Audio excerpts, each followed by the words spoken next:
சிவாய நம்ம வணக்கம் அம்மா. வணக்கம் ஐயா. எட்டயபுரம் வட்டம் மேலக்கரந்தையிலேருந்து குமுதா. ஆமாங்க ஐயா. நல்ல ஒரு அடியார், சிவனை மட்டுமே நேசிக்கக்கூடிய ஒரு நல்ல அடியார். என்ன ரொம்ப நலமா இருக்கீங்களா?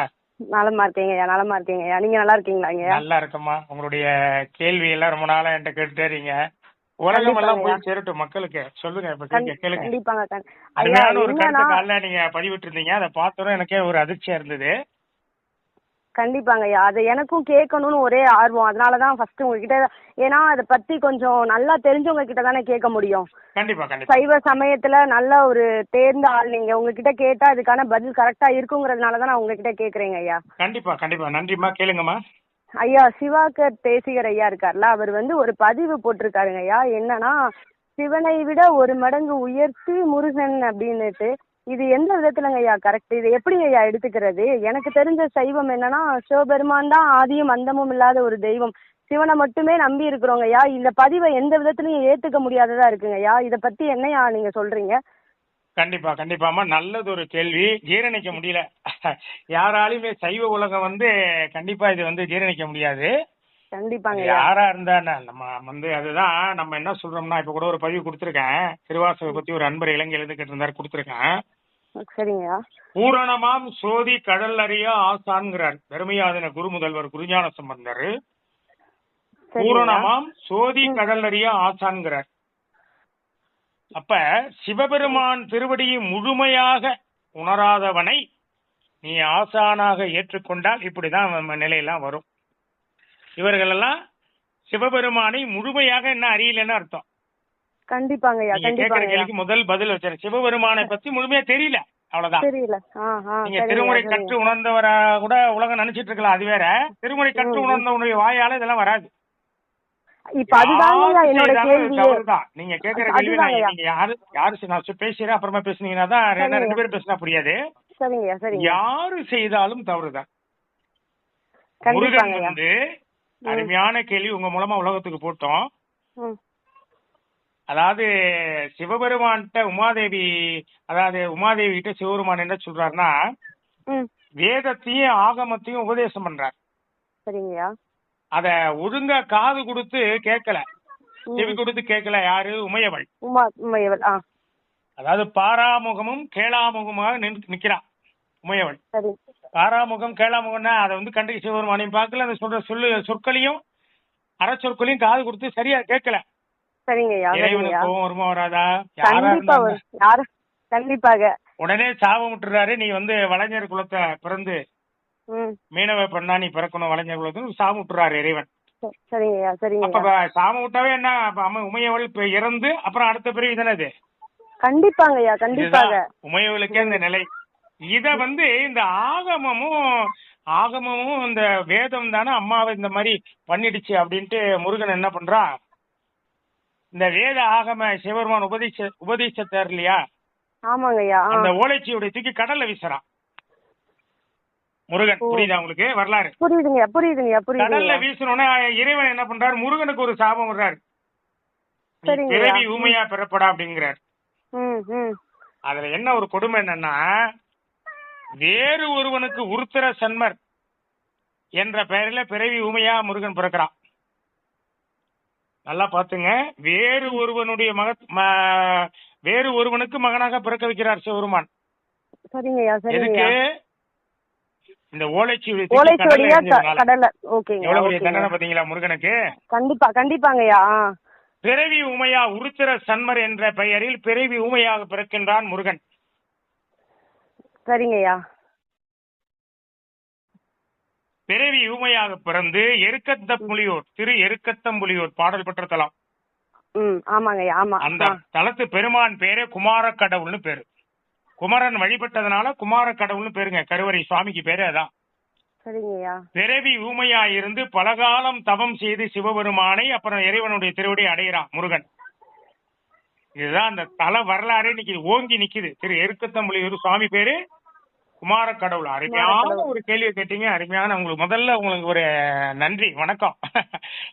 ஏன்னா அருமையான ஒரு கேள்வி. யாரு செய்தாலும் தவறுதான். தப்பான ஒரு வரலாறு சொல்லிக்கிட்டு அதை நம்ம வந்து ஜீரணிக்க முடியாது. அதனாலதான் நான் திருப்பி திருப்பி சொல்ல, இந்த இடத்துல யாரையும் நம்ம வந்து என்னன்னு கேட்டீங்கன்னா, அதான் அடிக்கடி நம்ம சொல்லிட்டு வர்றது என்னன்னா, மனிதனை குருவாக ஏற்றுக்கொள்ளாதீர்கள்.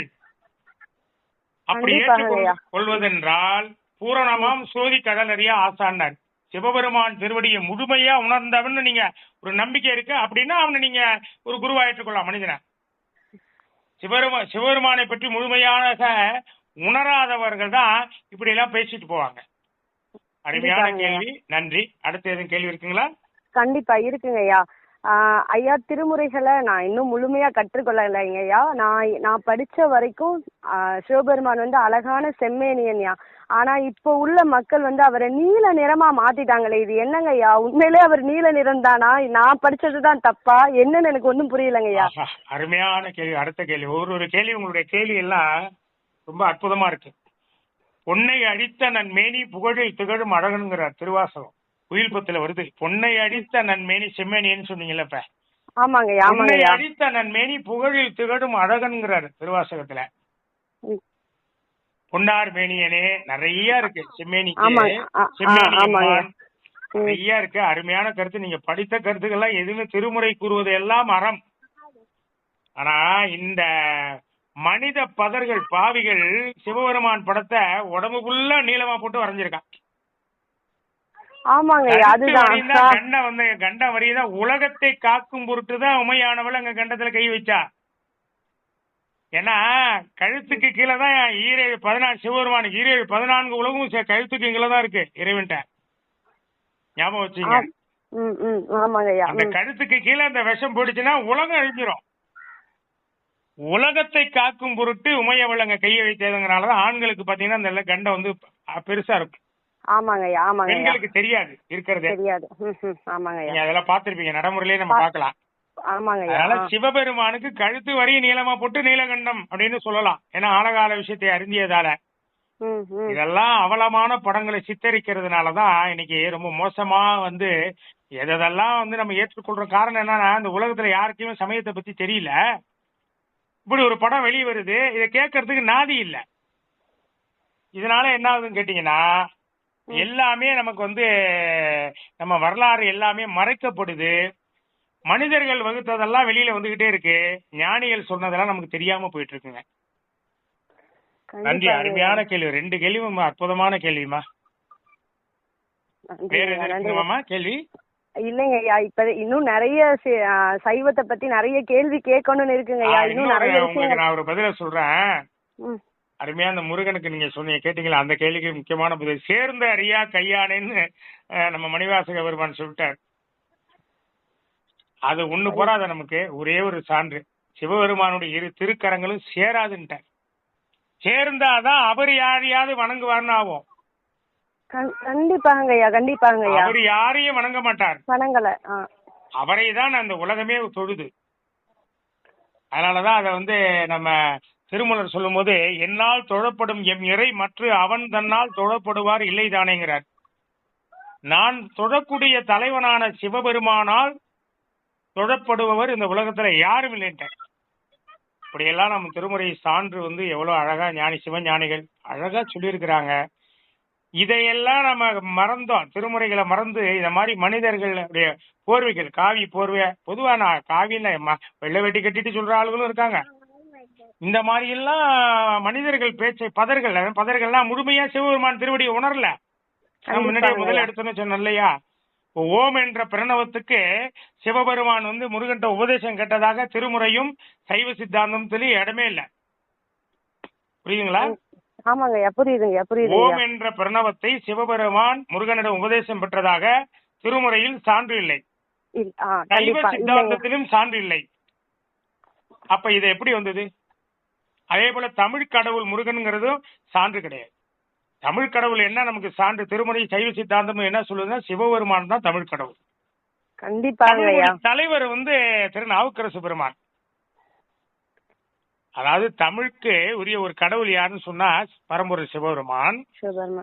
தமிழ் மொழி தலைவர் யாருன்னு சொன்னா திருநாவுக்கரசு பெருமான். 2மே இறைவன் தான் அப்படின்னு திருமுறை நமக்கு அடையாளம் காட்டுது. எந்த இடத்துலயும் தமிழ் கடவுள் முருகன் என்றோ, சிவபெருமான் வந்து முருகன்ட்ட உபதேசம் பெற்றார் என்றோ நமக்கு திருமுறையில் பேச்சுக்கே இடமில்லை.